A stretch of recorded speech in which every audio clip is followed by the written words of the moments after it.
Hello guys, so നമ്മുടെ വീട്ടിലെ പുതിയ അതിഥി ഇവിടെ എത്തിയിരിക്കുകയാണ് guys.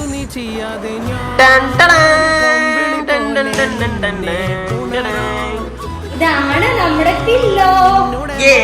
Pillow baby. This is our pillow baby. കളിപ്പാട്ടം കിട്ടി. പില്ലോ പില്ലോ കണ്ടുപിടിച്ച് ഗായ്സ്. പില്ലോ നമ്മുടെ പുതിയ കൂട്ടുകാരനെ കണ്ടുപിടിച്ചിരിക്കുകയാണ്.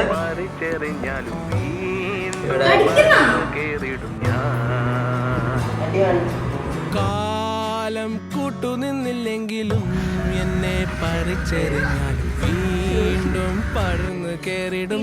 സ്റ്റെപ്പ് കയറാൻ പഠിച്ചുകൊണ്ടിരിക്കുകയാണ്. പില്ലോനെ പഠിപ്പിക്കാനോ ഇത്തിരി എന്തിനി വേഗം ഇത്തിരി നേരം പറ്റിപ്പിടിച്ച് ഞാൻ നിന്നോട്ടെ നിന്നോടെ മൃദുല പ്രതലമതി മധുരമതി മനോഹരം.